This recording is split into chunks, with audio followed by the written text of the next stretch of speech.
Hey everyone, so today on the channel I'm going to be talking about cross contour. And the thing I really like about cross contour is it uses lines to help show the form and give a lot of three-dimensionality of your form just with lines.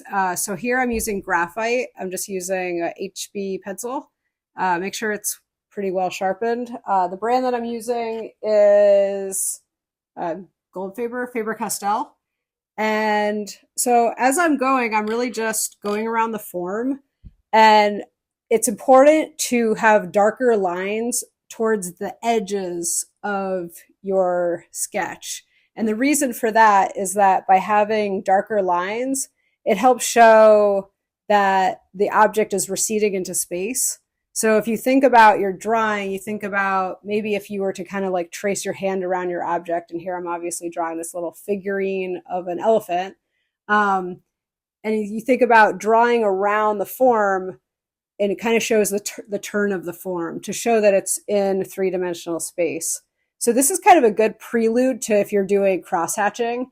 That's why a lot of times people are assigned cross contour before doing cross-hatching.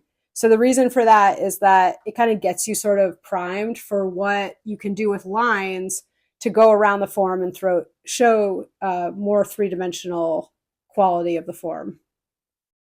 The other thing people sometimes wonder is which direction the line should go in. And I think that that's an area that you need maybe a little bit of trial and error. One thing you can do is work on cross contour.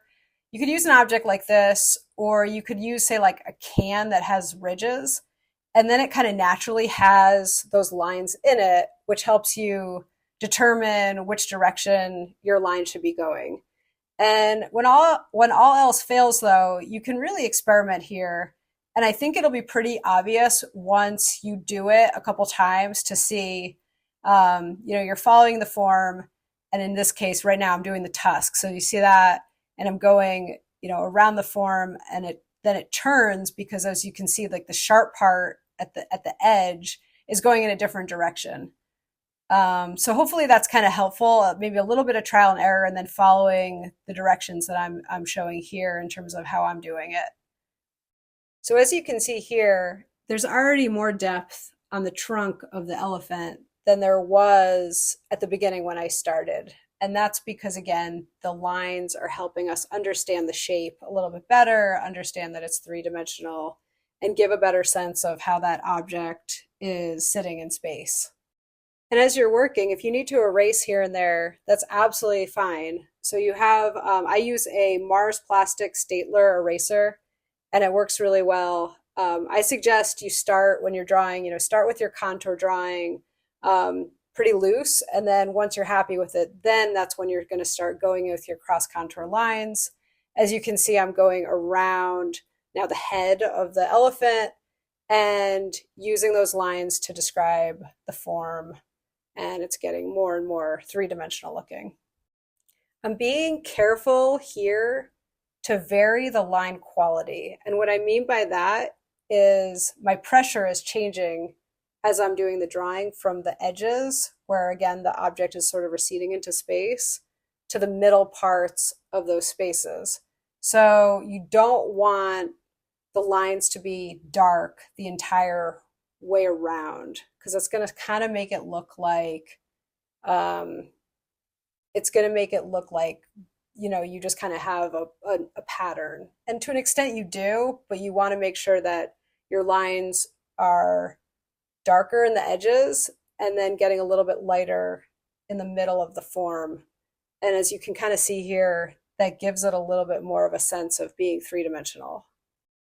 If you've ever seen an animation wireframe, that it has a similarity to this kind of exercise.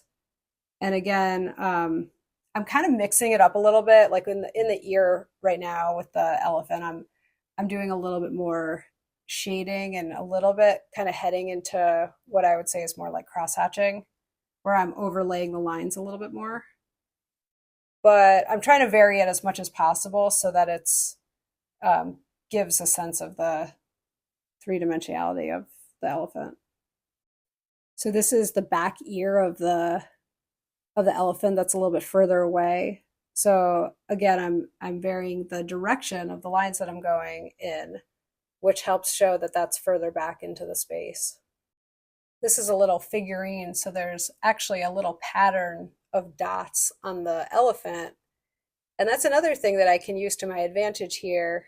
And it's kind of a nice attribute of the object. So I decided to put in some of those details, which again also shows the direction of the elephant.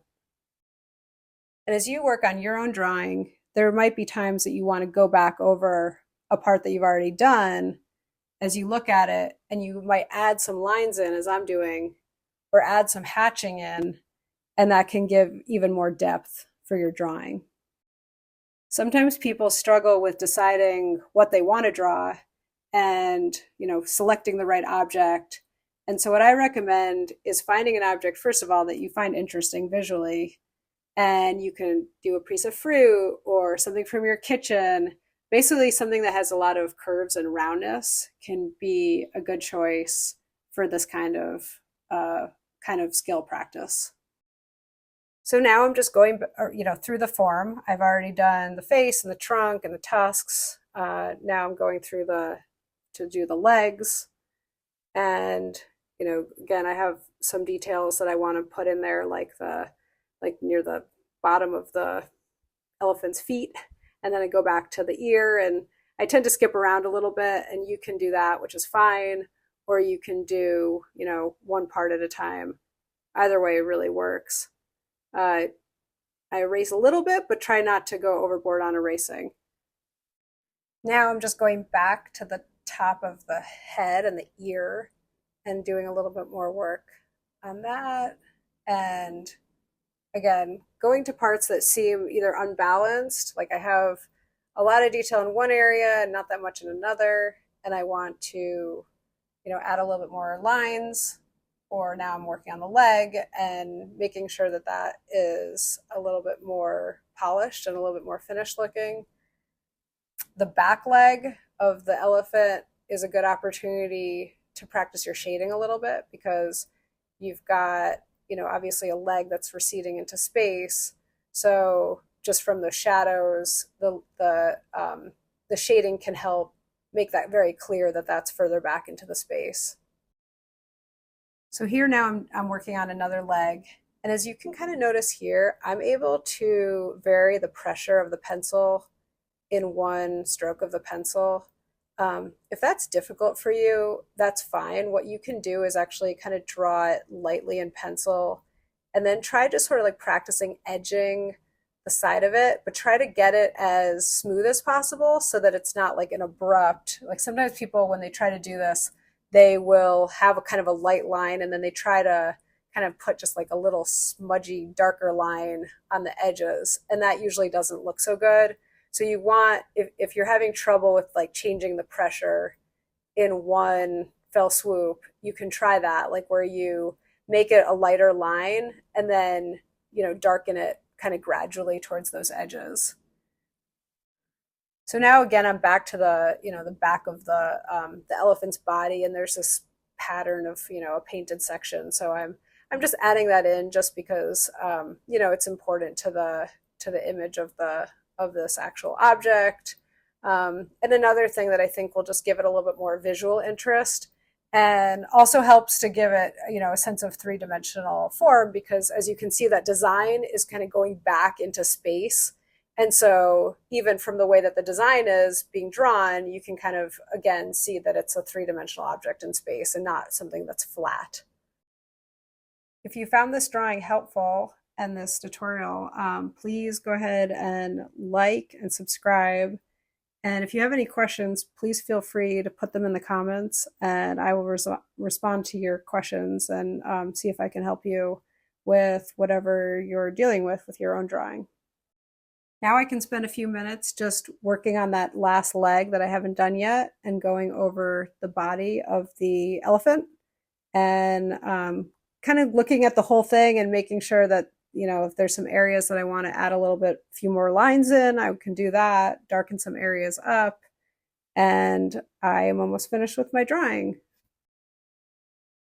So I hope this video was helpful as an introduction to cross contour. If you try this, let me know how it goes. And please again, subscribe, and I'll see you next time.